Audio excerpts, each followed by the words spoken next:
જય શ્રી કૃષ્ણ, રાધે રાધે. મિત્રો, 17મા શ્લોકમાં આપણે જોયું કે ભગવાને જ્ઞેયનું જાણવા યોગ્ય તત્વ જે પરમાત્મા છે તેનું વર્ણન કરતા એવું કીધું કે જ્યોતિષામ અપી જ્યોતિહિ, જે બધા પ્રકારનો પ્રકાશમાન છે એમને એ પ્રકાશ આપનાર જ્યોતિઓની જ્યોતિ છે. પછી બીજી વાત કરી, તમશઃ પરમ ઉચ્યતે, એ અજ્ઞાનથી પર કહેવાયું છે. જે કંઈ અજ્ઞાન છે એમનાથી એ સાવ જુદું છે. બીજું જ્ઞાનમ, જ્ઞેયમ અને જ્ઞાનગમ્યમ, એ જ્ઞાનરૂપ છે, જાણવા યોગ્ય છે અને એ તત્વજ્ઞાનથી પ્રાપ્ત થાય છે.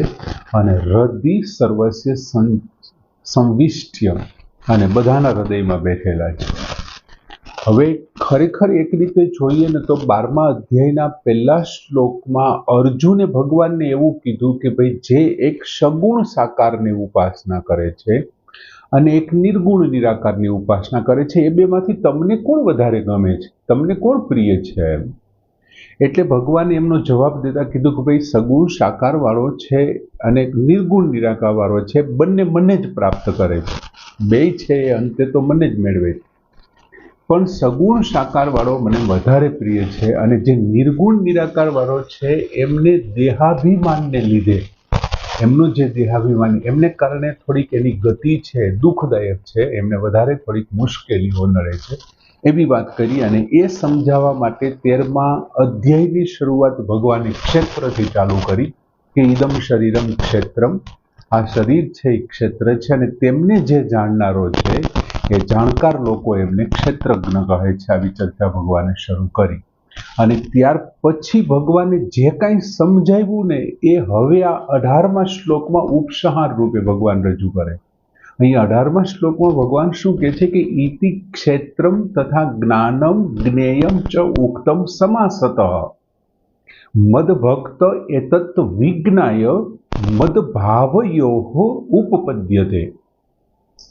ઇતિ એટલે આ પ્રમાણે, ક્ષેત્ર તથા જ્ઞાનમ જ્ઞેયમ ચ, ક્ષેત્ર અને જ્ઞાન તથા એટલે તેમજ, જ્ઞેયમ એટલે જ્ઞેયને એટલે કે જાણવા યોગ્ય તત્વને, સમાસતઃ ઉક્તમ, સમાસતઃ એટલે સંક્ષેપમાં, ટૂંકમાં, ઉક્તમ એટલે કહ્યું છે. આ પ્રમાણે એટલે કે 5મા શ્લોકથી ચાલુ કરીને 17મા શ્લોક સુધી મેં શું વાત કરી? તો કે ક્ષેત્ર વિશે વાત કરી, જ્ઞાન વિશે વાત કરી અને જ્ઞેય વિશે મેં તને સંક્ષેપમાં સમાસતઃ ઉક્તમ, ટૂંકમાં કહ્યું છે. મદ ભક્ત એતત વિજ્ઞાય, મદ ભક્ત મારો ભક્ત, એતે એટલે આમને, વિજ્ઞાય એટલે તત્વથી જાણીને, મારો ભક્ત આમને તત્વથી, આમને એટલે માત્ર એક પરમાત્માને નહીં, ક્ષેત્રને પણ જાણવાનું, જ્ઞાન શું છે અને અજ્ઞાન શું છે એ પણ જાણવાનું, અને જ્ઞેયને પણ, તત્વને જાણીને શું પ્રાપ્ત કરી લે છે? તો કે મદ ભાવયઃ, મારા ભાવને, ઉપપદ્યતે એટલે પ્રાપ્ત કરે છે, પ્રાપ્ત થઈ જાય છે એટલે મેળવી લે છે. ભગવાને પહેલી પંક્તિમાં એવી વાત કરી, 3 વસ્તુ, ક્ષેત્ર તથા જ્ઞાન અને જ્ઞેયને મેં ટૂંકમાં કીધું છે. હવે આ જ અધ્યાયના એટલે કે 13મા અધ્યાયના 5મા શ્લોકમાં ભગવાને પહેલા શ્લોકમાં એવું કીધું કે ઇદમ શરીરમ ક્ષેત્રમ, આ જે શરીર છે એ શું છે? તો કે ક્ષેત્ર છે. પછી 5મા શ્લોકમાં એ શરીર કેવી રીતથી, કેમ આવ્યું છે ને એમની વાત કરી. આપણે ઈદમ શબ્દ છે એટલે આપણી નજર સામે મનુષ્ય શરીર છે, પણ આપણે સમગ્ર સૃષ્ટિના બધા શરીર લેવાના છે.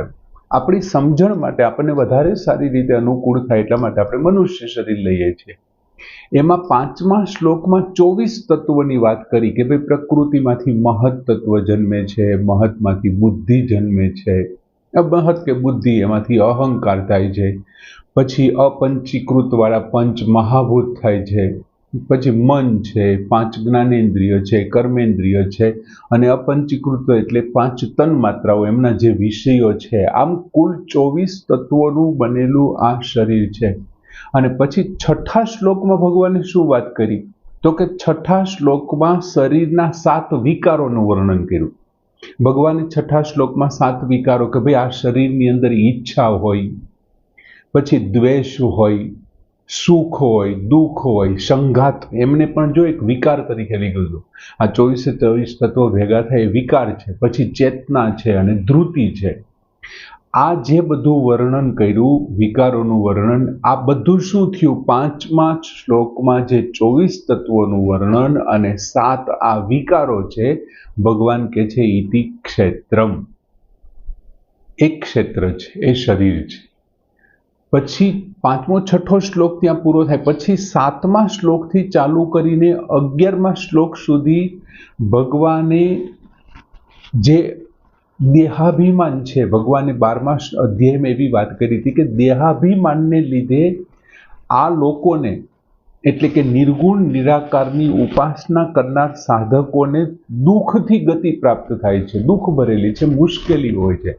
આ દેહાભિમાનને સમજવા માટે ભગવાને જે જ્ઞાન સમુદાયના સાધનો આપ્યા, કુલ 20 એમણે આપ્યા. અને એમાં સૌથી પહેલું અમાનિત્યથી ચાલુ કર્યું કે પોતાની જાતને શ્રેષ્ઠ માનવાનો અભાવ, હું જ શ્રેષ્ઠ છું એવું માનવાનો જે અભાવ છે. પછી ઘણા બધા 20 જેટલા જ્ઞાન સમુદાય આપ્યું. પોતાની જાતને શ્રેષ્ઠ માનવાનો અભાવ છે, અહિંસા છે, ક્ષાંતિ છે, આર્જવમ એટલે સરળતા છે, શૌચમ આપ્યું હતું, પવિત્રતા છે, આત્મવિનિત્વમ મનને વશ કરવું, અનહંકારમ અહંકાર વગરનું રહેવું. પછી શરીરની અંદર દુઃખરૂપ દોષોને જોવા કે જન્મની અંદર, મૃત્યુની અંદર એમાં દુઃખ જ છે. પછી અવ્યભિચારીણી ભક્તિની વાત કરીએ હમણાં પૂર્વ 3, 4 શ્લોકમાં કે અવ્યભિચારીણી ભક્તિ. ભગવાને પોતે ત્યાં શું કીધું હતું એનું પૂર્ણાહુતિ કરતી વખતે કે એતત જ્ઞાનમ ઇતિ પ્રોક્તમ, આ જ્ઞાન છે એમ કહ્યું છે, અને અજ્ઞાનમ યત તત અન્યથા, અને આનાથી જે કાંઈ બીજું છે એ અજ્ઞાન છે. એટલે અહીંયા ભગવાને શેનું વર્ણન કર્યું? 7 થી 11મા શ્લોક સુધી ભગવાને 20 જ્ઞાન સમુદાયનો, જે સાધન સમુદાય છે, જ્ઞાનરૂપી સાધન સમુદાય, એમનું વર્ણન કર્યું. અને ભગવાને તેમને અહીંયા જ્ઞાન શબ્દ આપ્યો છે. અને ત્યાં પણ કીધું હતું એતત જ્ઞાનમ ઇતિ પ્રોક્તમ, આને જ્ઞાન એમ કહેવાય છે. પછી આવે છે 12 થી 17મો શ્લોક. આપણે 17મો શ્લોક જોયો હતો, જ્યોતિષામ અપી જ્યોતિ, ત્યાં સુધીનો. 12 થી 17મા શ્લોકમાં ભગવાને જ્ઞેયની વાત કરી, જાણવા યોગ્ય, એમનું વર્ણન કર્યું. એમાં જ્ઞેય, ત્યાં ભગવાને શરૂઆતમાં જ કીધું હતું કે જ્ઞેયમ યત તત પ્રવક્ષ્યામિ યત જ્ઞાત્વામ અમૃતમ અશ્નુતે. હું તને આ જ્ઞેય તત્વ વિશે ખૂબ સારી રીતે પ્રવક્ષ્યામિ, ખૂબ સારી રીતે કહીશ, યત જ્ઞાત્વા અમૃતમ અશ્નુતે, એ જાણીને તું અમરત્વને પ્રાપ્ત કરીશ, અમરતાને તું પ્રાપ્ત કરી લઈશ. અને પછી એમના લક્ષણોના વર્ણન કર્યા હતા. શ્લોક 12 થી ચાલુ કરીને 17, એટલે કે 5 શ્લોકની અંદર અનાદિ છે, પરમ બ્રહ્મ છે, સર્વત. એક શ્લોક આપણે એમાં મસ્ત મજાનો શ્લોક જોયો તો સર્વતઃ પાણીપાદમ સર્વતઃ અક્ષી મસ્તકમ અને સર્વતઃ શ્રુતિ લોકે સર્વમ આવૃત્ય તિષ્ઠતિ, એ બધાને વ્યાપ્ત થઈને રહેલા છે. પછી એ જોયું હતું કે ઇન્દ્રિય વગરના છે, ઇન્દ્રિયો વગરના હોવા છતાં પણ ઇન્દ્રિયોના જે ગુણ છે એમને ગ્રહણ કરી લે છે, ગ્રહણ કરનારા, ભોગવનારા છે. બીજું આપણને એમ થાય કે શું કામ નથી દેખાતા, એવા લક્ષણો જોયા હતા કે ભાઈ અત્યંત સૂક્ષ્મ છે. આપણી પહેલાના પણ આપણે જોયું હતું કે એ અવિભક્ત હોવા છતાં ભૂતેષુ વિભક્તમ તિષ્ઠતિ, તે અવિભક્ત હોવા છતાં વિવિધ પ્રકારના ભૂતોની અંદર વિભક્ત થઈને રહેલા દેખાય છે. આવું આપણે જોયું. ત્યાર પછી એ ત્રણેયની જે પ્રધાનતા છે, રજોગુણની પ્રધાનતાથી એ બ્રહ્માનું કાર્ય કરે છે, એટલે કે સૃષ્ટિનું સર્જન કરે છે.